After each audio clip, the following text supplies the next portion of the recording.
this is Phil, and I'm here to tell you all about the Capes and Lunatics Patreon. Get early access to all of our interviews, including the monthly Chichester chats with writer and comic book legend D.G. Chichester, new episodes of classic Capes and Lunatics shows, including The Quantum Zone, This, That, or the Third, and many, many more specials, all completely uncensored. Access starts for $3 a month, full video when you pledge $5 a month. Check out the link in our show notes, or go to patreon.com/CapesandLunatics. Hope to see you there.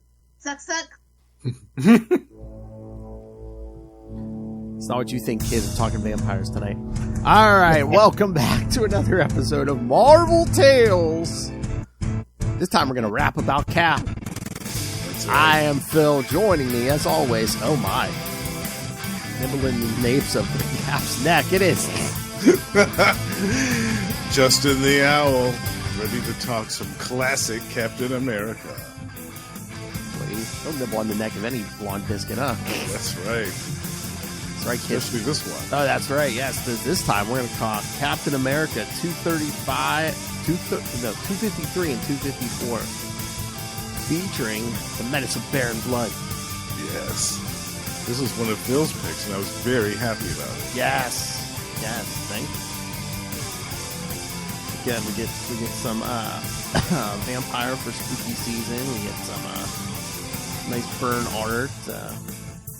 Great Roger Stern script. Heck yeah. And a nice nod to the Days of the Invaders as well, on top of all of it. Yep. Because this is... Alright, I'm trying to scramble real quick here because I forgot the covers, but I can grab them real quick. So I mean, you had read these before, right? Yes. Yeah. Oh yeah. This run of even though I love the Mark Grunwald run of Captain America, as you know, it's one of my favorites of all time. Mine too, yes. There's some other runs that I also hold in high regard as well, and this is one of them. And the Steve Englehart, Sal Buscema stuff, and there's a couple of other ones, but I love this Roger Stern and John Byrne's run on it.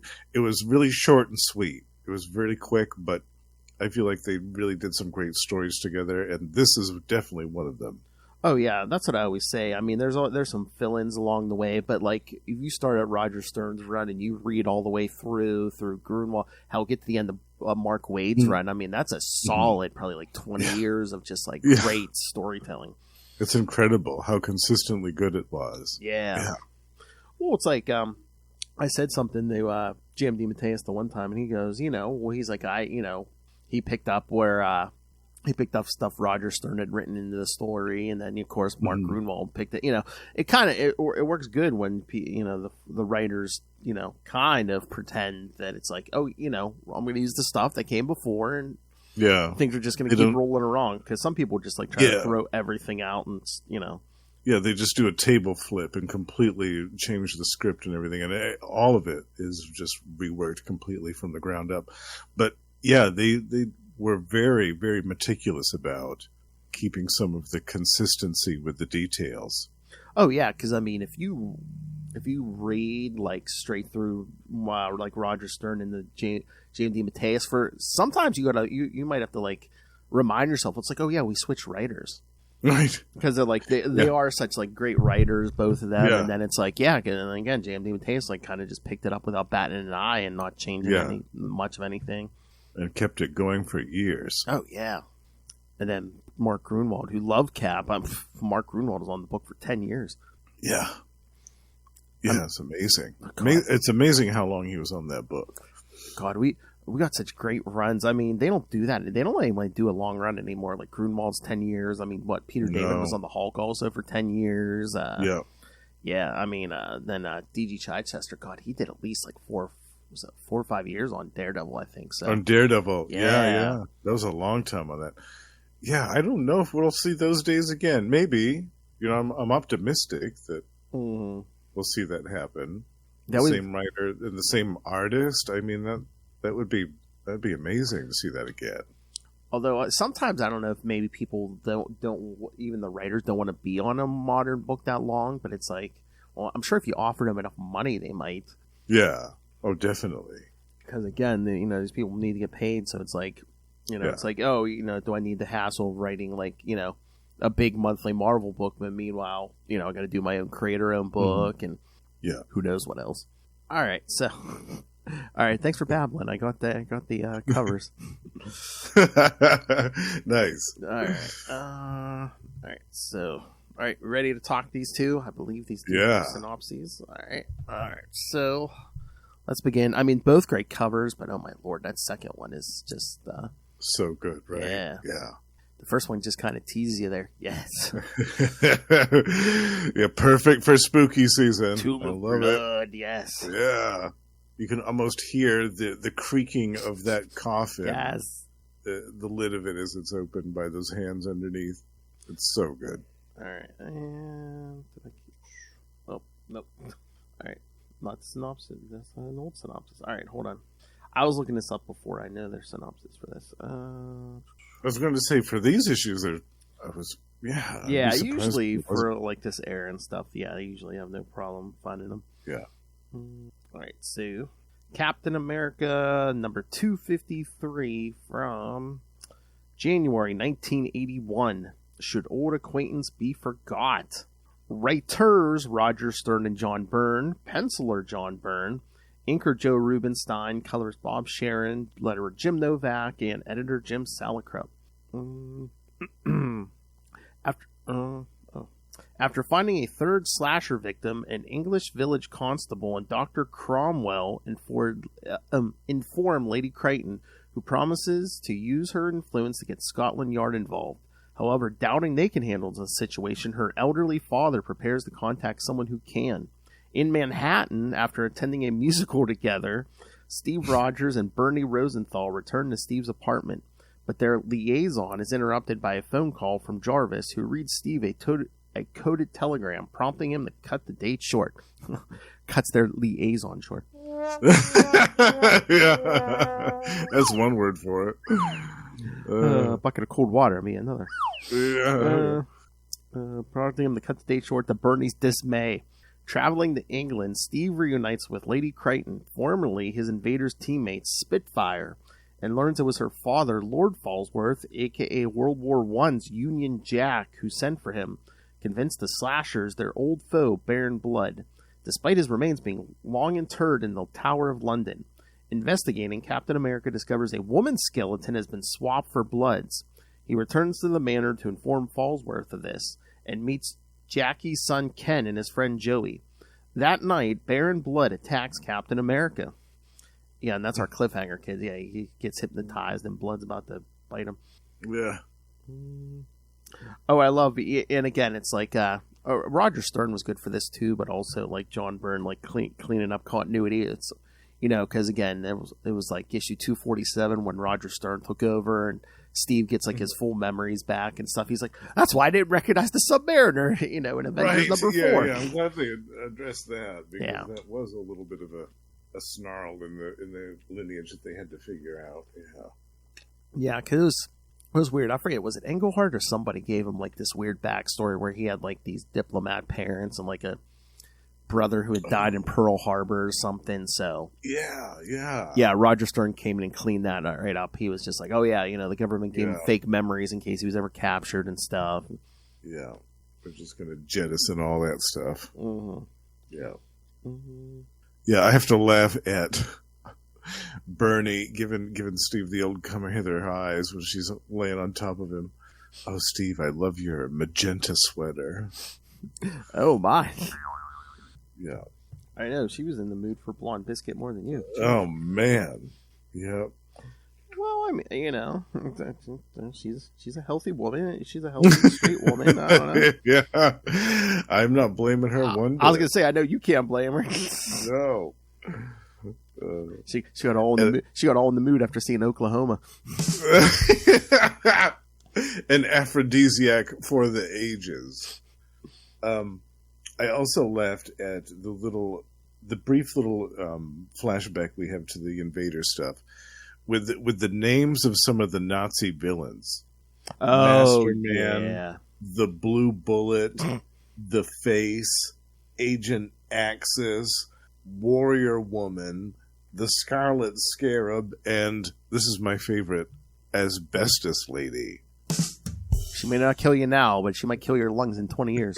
Yeah. Give her some time and she'll eventually get you. Asbestos lady. Oh, my Lord. I want to read that story. Oh, my God. Now, a couple of those villains we will see again in the Pages of Namor. John Byrne's Namor series. Yeah. I was going to say, in November, we are going to jump around a little bit because I think we're doing 1 through 3 and then 12 through 14. But yeah. Mm-hmm. Oh, my. The Blue Bullet. The Blue Bullet. Wasn't that the original name for Viagra?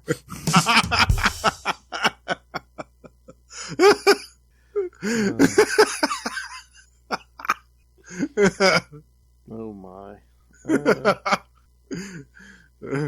Yeah, the art in this is so great. I love Joe Rubinstein's inks with John Byrne's art. It's a great combo. And I love it. They even mention him Cap stopping that liquor store hold up. You know, the guy trying to blast him with a shotgun. Then he runs out the door and he's running down the street. And Cap's like, I don't got time for this. It whips the shield, it ricochets off the alley walls and nails the guy from the other direction. Takes them all of a minute to take care of that situation. Yeah, I also love it when we see a bit of street-level superhero Cap. Yeah. And Mark Gruenwald was always great for that, too. Mm-hmm. You'd see him, take to the streets and deal with some low-level crime in one issue. Mm-hmm. The next issue, he'd be on a jet or a Quinjet or something on halfway across the world trying to defeat Superia or somebody like that. There's a nice balance between big global adventure and small level stuff. I really like that. I mean, I could see Cap being that guy. If he has a downtime and there's nothing to do, I could see him walking the streets. Walking the feet. Yeah, absolutely. Yep. But I love much to the chagrin of Bernie. She's like, spend some more time at home with me. Come on. But I do love that. I mean, we've gotten this scene before, I think, where it's just when the guy's laying on the ground and he pulls the gun on Cap, and Cap's like, you can try to shoot me, but you know how many guys have tried to shoot me in the last couple decades, and none of them have succeeded. Yeah. And they were all before you were born. Exactly. Yeah. Should have been like, you know how many bounties Adolf Hitler had on me? It's like, if all Nazi how Germany... many Hydra goons have tried to shoot me? Literally hundreds.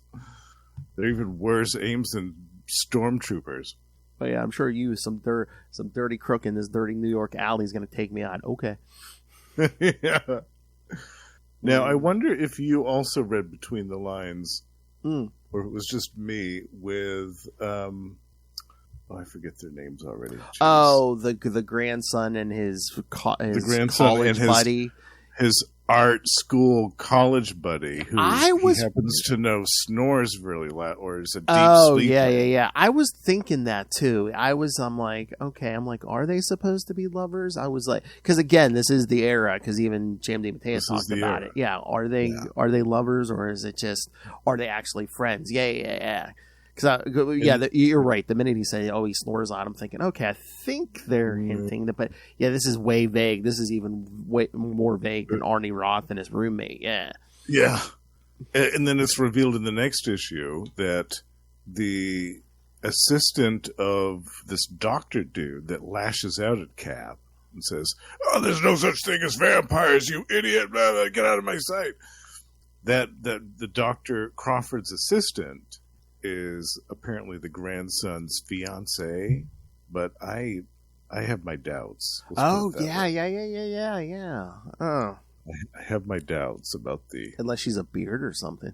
Well, or maybe she's into it. Because old Russian aristocrat. Maybe it's just or not Russian, English aristocrats. It's just for appearances and stuff. Right. Exactly. Maybe the mom. Maybe Spitfire says wait till her grandfather dies, and then he's not going to understand. Because again, he was around during World War I. I don't see him being very open minded about that. Yeah. Exactly. Yeah. But I thought that there was a little bit more going on between those two gentlemen, I have to say. Yeah, I was going back and forth on that. I was like, are they? I'm like, art school buddy? I don't know. Art school buddy. Yeah, I've had a few of those myself.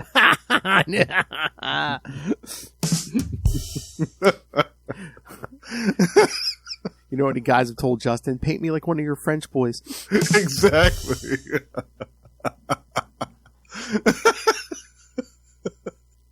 Oh my! And again, so stupid. If they are, just come out and say it. Yeah, I know. Yeah, it would just. This is 1981, so it's not like. Yeah. Yeah, I don't know. I know, but even like later on in Jan DeMatteis' run, they wouldn't let him come out and I know say guys gay. So it's like this is before that. I feel like it wasn't until 10 years later, the early 90s, that they actually started getting brave enough to do that. There was the North Star stuff in Alpha Flight. There was Peter David had a couple of gay characters in the Hulk. Yeah, like they started slowly, kind of very subtly introducing some of these characters, or outing or some of these characters that had been around for a while, finally outing them. It's weird that it took a whole decades for them to get with it. I don't know. It's weird. Well, again, I mean, I think we're 81. Aren't we still in the era, or maybe we're coming right out of it, where every black character had the name Black something in there as their name? Yeah, so yeah, that's still happening. Yeah. Hey, at least we got a panel with Namor in that flashback. That's right. There he is. Be talking about a lot of him next month. Oh yeah, all month. Yes. Namor-vember. What was I going to say? Oh, I love that. Yeah, because Steve's thinking, that coded message from Lord Fallsworth said to come inconspicuous. Because he's like, I could have taken a Quinjet, and meanwhile, I just emptied out my savings for this airplane ticket, so he's flying commercial.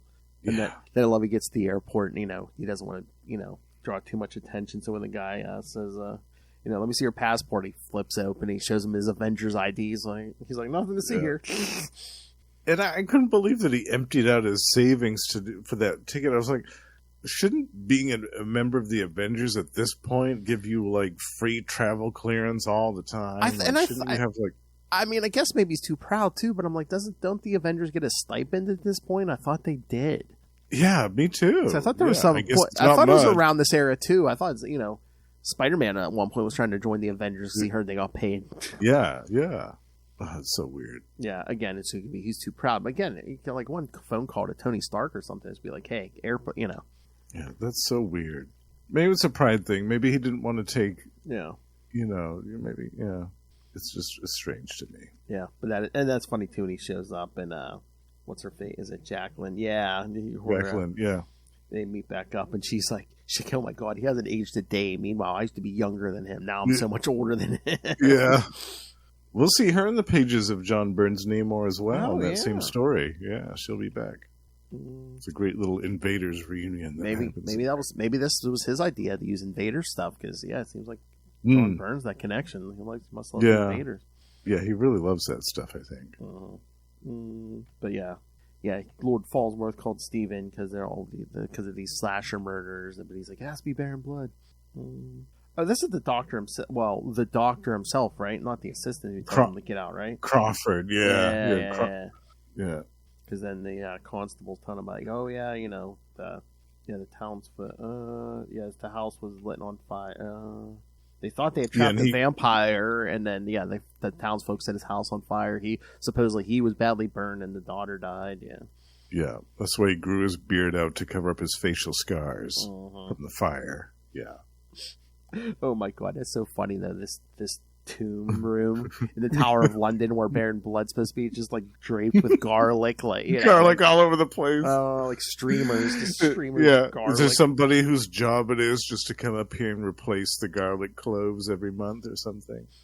And I also laughed at my ass off at this part where they're looking at the skeleton in the casket, and Captain America's like, I've seen enough bodies to know that that's not Baron Blood's. I'm like, how? How do you know that that's a woman's skeleton there? Can you see the impression of her boob bones or something underneath that? Yeah, I mean, Baron Blood tunic. How do you know that?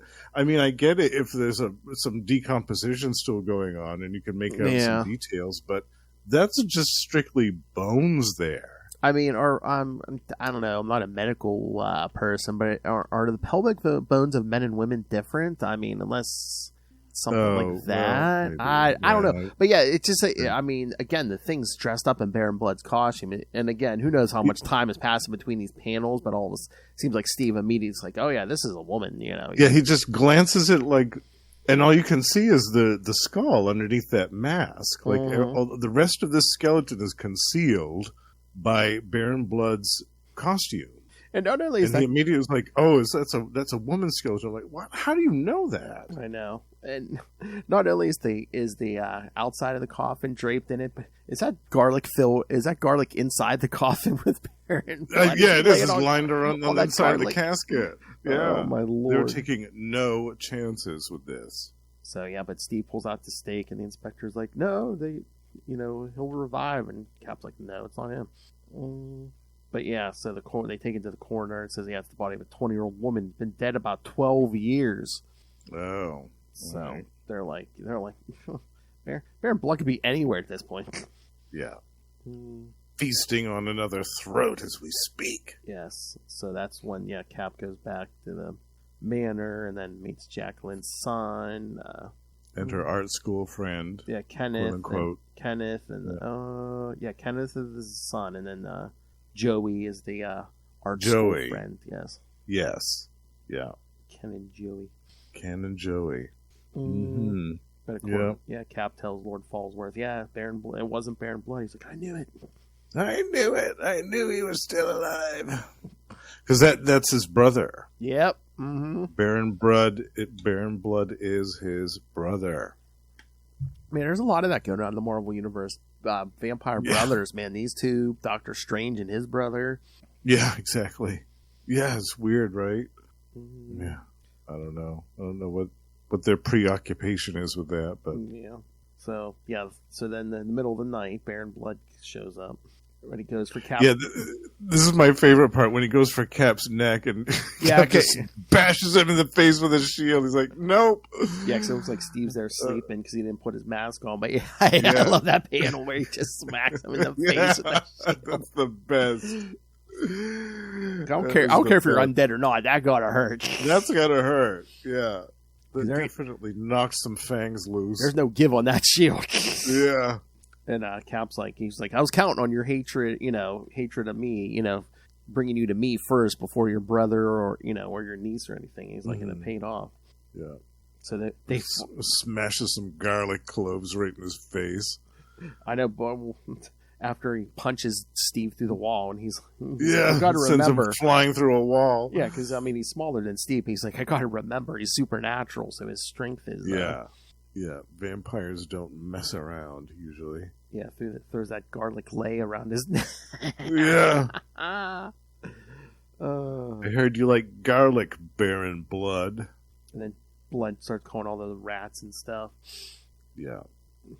Using his full arsenal of vampiric powers. Yeah, then they crash in the Lord Falsworth's room where, Baron Blood has hypnotized Cap. He's about to bite his neck. Yeah, that's the best. All right, so any other thoughts, or shall we get to the next one?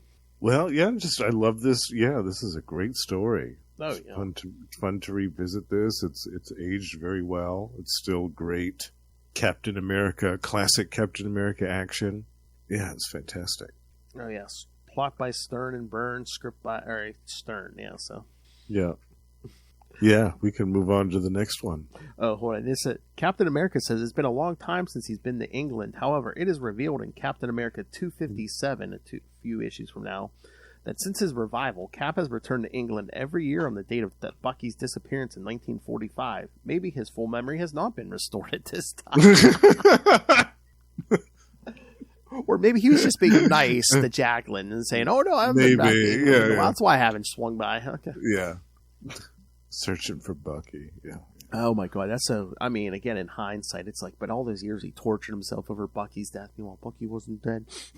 Yeah, I know. Ooh, that's gotta sting.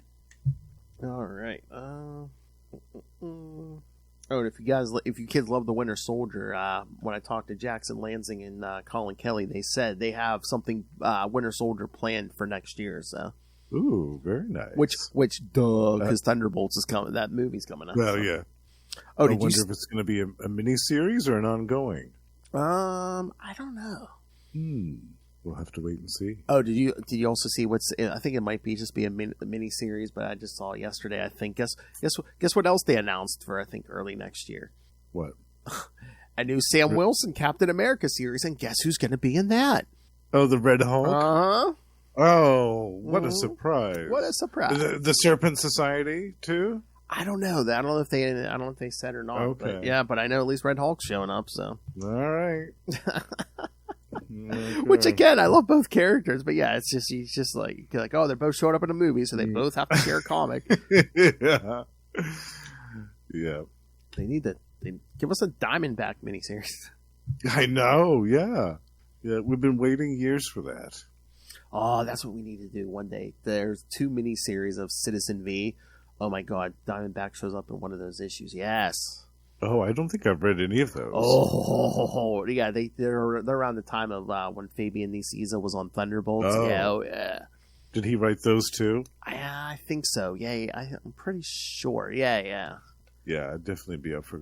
But they're good. Covering any of those. Yeah. Yeah, we need to. Oh my. All right, so let's tie this one up. Captain America 254. There. Again. Look at that. Look at that cover. Yeah. Yeah. Captain America 254 from February 1981. Blood on the Moors. I think we got the same team here. Oh, another editor. Just this time, Jim Salicrup and Bob Budiansky. Bob Budiansky, more than meets the eye. Failing to slay Captain America because he tries to bite through his chainmail costume. Oops. I know.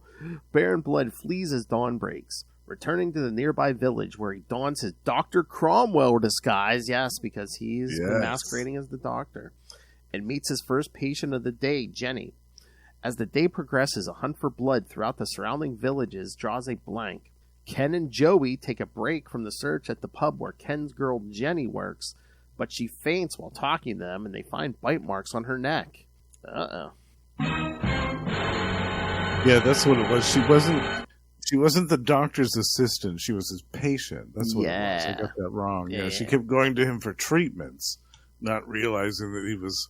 Yeah, because Blood later reveals, he was, before he succumbed to temptation and killed those people, he was existing off of a bunch of anemic patients.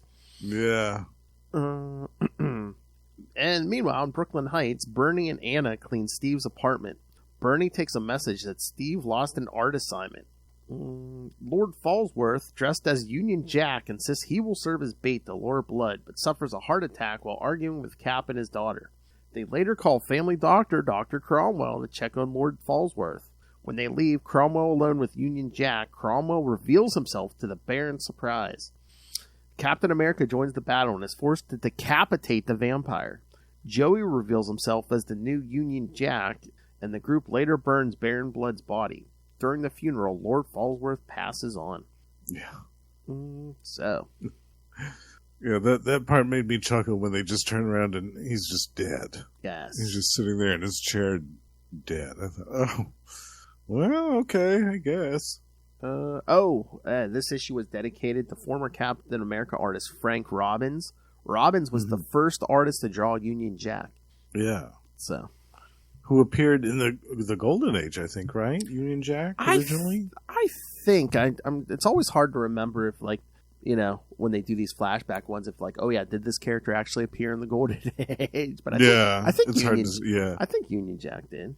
Yeah, I think he did. It wasn't to the extent that Cap was, or some of the others, but I think he popped up here and there, and they used him a lot more later on in that Invaders series that Roy Thomas did.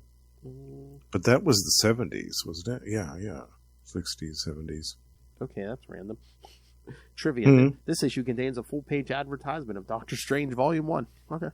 Oh, all right. I mean, well, that does make sense. Like, hey, you like vampires, kid? That's true. So if you never advertise Doctor Strange and Captain America, now's the time. Yeah. I did think that it was kind of funny how Baron Blood didn't think to, remove Cap's cowl or pull back his mask or whatever before he tried to bite. Like, I thought that it would have been better, like, right as he's about to bite, like, all of a sudden Jackie or Ken or one of those people, like, clocks him upside the head with something. Rather than just, I'm going to try to bite through this. He's faced him before. I mean, I get it if he had faced Captain America before and didn't know that he had chainmail underneath that. Yeah. But he even admits it after he bites through. He's like, I forgot about that chainmail. What? How could you forget that little detail? That's pretty important. Well, he did just take an indestructible shield to the head like 5 minutes ago. So. That's true. That could have rattled up his... could have rattled up his little vampire brain a little bit. You're true. You're right about that. Although, and I know it's not like pure chainmail. I think it's like some kind of mesh. But like, yeah, he can't bite through it. But then the final battle doesn't look like, Baron Blood kind of tears Steve's costume. Doesn't it look like he's tearing like just like regular cloth? Yeah. Shouldn't that be kind of harder to rip if it is like at least part chainmail? Yeah, you would think so. Yeah, there's that one panel where he's. Where it's just a pair of hands that are gripping onto the costume and tearing it. And I thought, oh my. I might need a full-size poster of that panel for my wall. Oh my. But I kind of had to laugh a little bit as well at Cap's tortured moment of angst after he decapitates Baron Blood. I'm like, out of all of the things that he's faced, like, this should be the one villain that he doesn't really have any compunctions over putting an end to, because not only is this guy like a Nazi war criminal, number one. Number two, he's not technically alive because he's a vampire and therefore a member of the living dead. And number three, he's already been responsible for the murders of dozens of people just recently that Cap knows about, and would not be easy to incarcerate after the fact. If they did just incapacitate him, how could they possibly hold him unless they had somebody like Doctor Strange do it? Exactly. And two, I mean, we've seen, even if you stake him, I mean, you can bring him back if you pull that stake out. So again, you want to take the chance that this guy could be resurrected or escape whatever confinement, and you put him in, even if it's like 100 years from now when you're dead and gone, or it's like they should have just did like a quick Cap just being like, you know what, I don't want to do this, but again, he's a murderer, he's a mass murderer, and two, he's not alive, he's already he's undead. So that picture of him like grasping the wall and like holding his head in his hands, I thought, that's a little bit heavy-handed for me. I could see him, feeling a little bit of heavy feelings over it, but that whole panel was just a little bit too much. I thought, no. Or, I mean, even if you had just like, I mean, the old Lord couldn't have done it, but if one of the Fallsworth family had killed him or something, just... Yeah, they pushed him out of the way and grabbed the shield and been, no, Cap, let me do it. Yeah. Jacqueline could have done it. She could have pushed him out of the way and grabbed that shield and been like, no, Cap, I want to do it. Especially if like Baron Blood was about to kill one of them and she like decapitated him to save kill her son. Yeah. Kill her son. Yeah, definitely. Yeah, I think that would have been a better way to finish this a little bit. That's my only gripe about this story, is this little piece at the end here with the tortured pathos of Captain America having to kill Baron Blood. It's like, give me a break. And I guess it doesn't have to be a family mantle, but I'm like, I don't know. How do you feel about Joey becoming the new Union Jack? Well, I don't think it's very long. I don't think it's for very long. I think that I can't remember what happens to him. I think he dies fairly quickly. Somebody kills him. But yeah, no, I thought it was cool because we were all expecting it was going to be Ken following in the family footsteps of his grandfather and his uncle. But nope, it's his boyfriend, actually.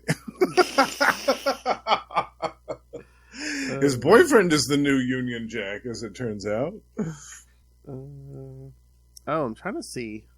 I think it's saying he was still Union Jack after Civil War, so he's... Oh, really? Oh, okay. Yeah. So he's the one that shows up in the Namor story then.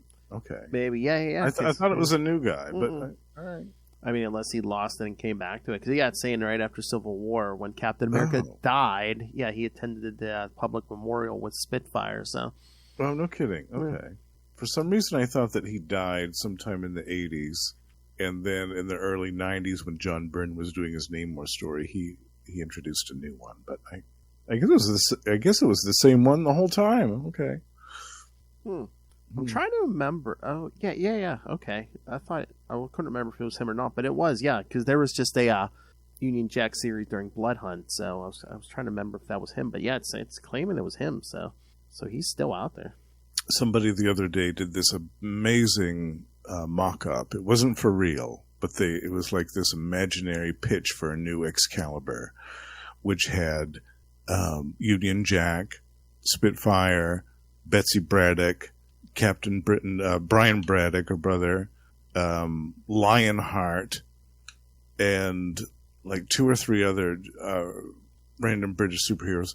And I thought, oh my God, they need to do that. That would be amazing. I would buy the hell out of that series. I'm surprised they never had Union Jack on an Excalibur team. Because, I mean, it wasn't like a straight up mutant team. I mean. Right. Yeah. I think they did do another Excalibur series in the mid 2000s, and or maybe I'm getting that conflated with the MI-15 or whatever it was. I think he might have been on that with the Black Knight and a couple of other people. Okay, it sounds familiar. I don't think I read it. Yeah. They've done a couple of reboots of Excalibur over the years, and yeah, I always thought he'd be perfect for that team. Oh yeah, I mean, again, he's British, yeah. Yeah.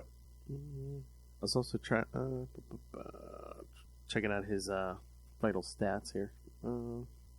Affiliations and relationships, marital status, single. Okay. Yeah. Hey, Justin, 6'4", 238. Wow. He's taller than I am. Oh my. Yeah.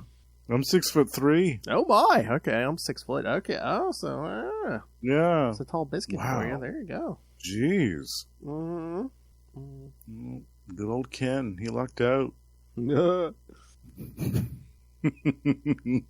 I know. I'm not seeing anything here about any romantic interest either way. So. Joseph Chapman. Oh my. Oh my. All right. But yeah, I mean, so I guess I don't know. Our thought. Oh, crap! Come on. Sorry, hit the wrong button there. You disappeared. Kicked myself out of the room. Whoops. All right. Yeah. So yeah, what do we think? Final thoughts on this story? Yeah, I love this story. Again, this is a great run of Captain America, Roger Stern, and John Byrne firing on all cylinders with these great stories. Yeah, it's fantastic. I love it. And I love that we get a new Union Jack. We get a really interesting... For Captain America, this was an interesting story. You don't see a lot of, like, spooky, kind of creepy gothic horror stories like this in Captain America. Yes. So this was nice to see this in the pages of this title at this moment in time in 1981. Like if I had been reading it regularly at the time, this would have completely caught me by surprise. Yeah. Because I mean, he'd been fighting like straight up like Hydra and supervillains, I think, for a while. So yeah, this was kind of out of nowhere in a good way.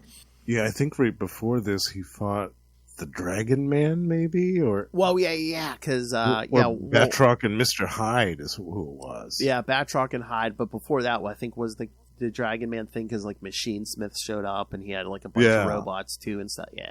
Yeah. Oh, 250 was when they asked him to run for president. That's right. Yeah. Oh my God, Captain America for prez. Oh my God, we should almost do that as an election night special or something. Oh no. Recorded earlier, just drop it on election day. Oh my Lord.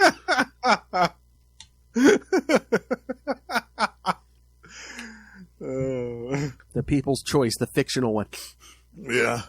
I don't know. I might be in a medicated coma on election night just so I don't have to deal with the anxiety. Oh, yeah.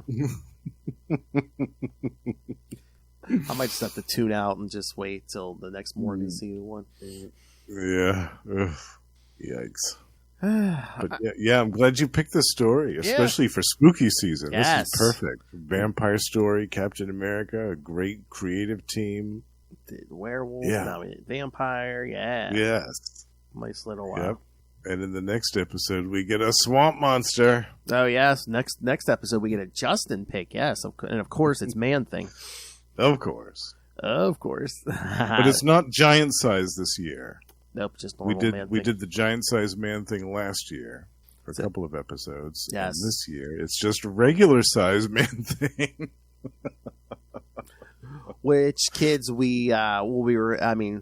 Inside Baseball, we will be recording this after we right after we wrap up this episode, so you won't be able to get your thoughts in beforehand. But if you want to send them after the fact, no, we love the feedback, and Absolutely. Please share your Man-Thing thoughts with us. Share your Captain America, your thoughts on this story with the Captain America, Baron Blood, Union Jack. Yes, what was your favorite run of Captain America? We'd love to hear it. Do you like Grunwald's run, or are you wrong? No, I shouldn't say it. No, because JMD Mateus is great. Roger Stern is great. Mark Waid is great. Yeah. Yes. Yeah. There's so many great ones to choose from. Yeah. That's when, if anyone ever asks me where to start with Captain America, I'm like, just pick anywhere in those years and go. Yeah, exactly. There's a few starting points that you can choose from, and then have fun. I mean, there's some runs that have kind of started to turn it around, but I'd say for the longest time, Cap hasn't been the same in a lot of runs after September 11th. Oh yeah, because they try. I don't know. They kind of like try to militarize him. I don't like that. I just like the straight up superhero. Yeah, yeah. I don't like the government superhero. I just like the superhero. Yeah, they've already got that. He's a U.S. agent. Yes, he's like the government sponsored Captain America. Exactly. Oh, did you see the new Avengers Assemble book started? Number 1, was it this week or the week before it came out? Avengers Assemble number 1 came out. Oh, is that the one with that big, huge roster? Yeah, they're characters, Living Lightning and U.S. Agent, and they're wearing the jackets. Yes. Yeah, the jackets. That one. Okay. Yeah, I'm definitely interested to read that. I do want to check that out. Yeah, because they're working out of the mansion. It's got an old school vibe. I mean, it's Steve Orlando, but yeah, it's an old school vibe because they're working out of the mansion. Night Thrasher is going to be part of the team. He brought the jackets. Oh my god, that's so funny. So I think he hasn't been in the Avengers yet, right? I don't think. I think this is his first time. Yeah. It's so funny the 90s character brings the jackets. I know. Well, it makes sense. But yeah, so I think there was some kind of in-story reason. I don't know if they're like actual like protection or there's some kind of tactical reason for the jackets. But yeah. Oh my god, you had Hawkeye sitting around the table having a poker game with some of the Avengers. I think Hercules was there. We haven't seen that in a while. Him and Hercules. I love it. And I think, was it Monica Rambeau? Somebody. They were all playing like poker. Oh, I love that. Yeah, that sounds like fun. And I love that Monica Rambeau is in it. Yes. That also got me interested. Yeah, it sounds like a great...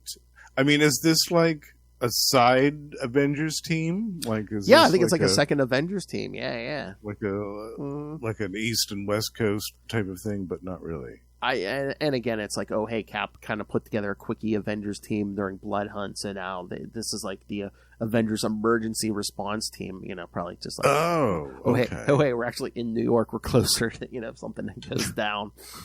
Right. Yeah, that's cool. Actually, yeah, I'm definitely keen to check that out.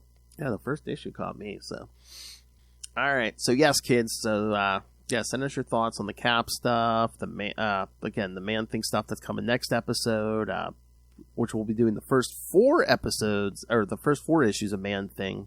And then the episode after that, the one actually dropping on Halloween, is Rise of the Midnight Suns. Yes. So, yeah, that's your good old Ghost Rider, Doctor Strange, Morbius, Darkhold, Night Stalkers. More horror than you can shake a disembodied limb at. Oh my!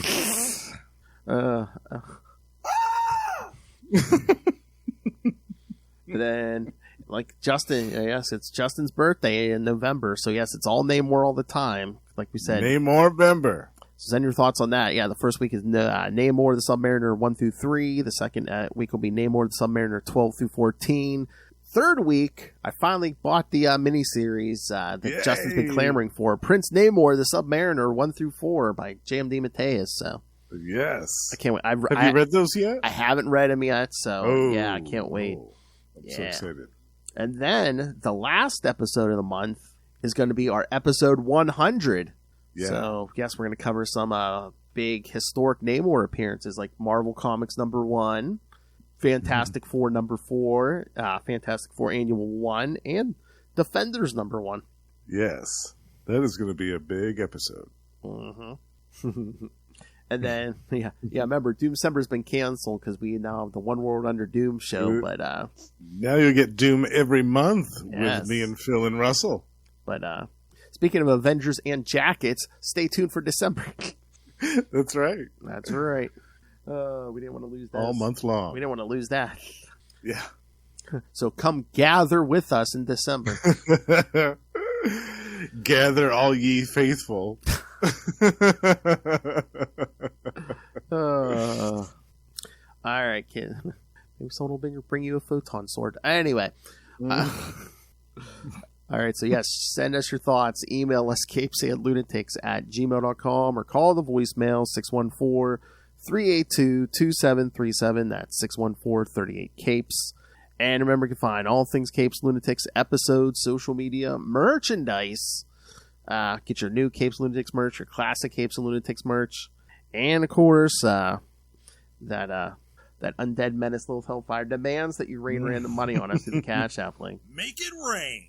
Please don't have us dancing out here on the metaphorical pole. You know, we don't want to be dancing on a pole and then get killed by a vampire. Or, I guess not. This isn't Dusk Till Dawn. I was going to say she was just working a stripper pole down at Divas. Although I can believe Selma Hayek's a vampire. She doesn't age. Anyway, right. And of course the Patreon, where you can find something different from me and Lilith every month, exclusive only for you patrons. And if you're a patron like Justin here, yes, you can suggest topics for us to discuss, like when Lilith and I talked the career of Mr. John Byrne, who we discussed tonight, or yes, we're going to review the Alien franchise. So rank I'm them. excited about that. Yes, Lil says she has some controversial takes on them. So yeah. All right, so so find that at patreon.com/CapesandLunatics, and you can find everything at tubespace.io/CapesandLunatics Podcast Network.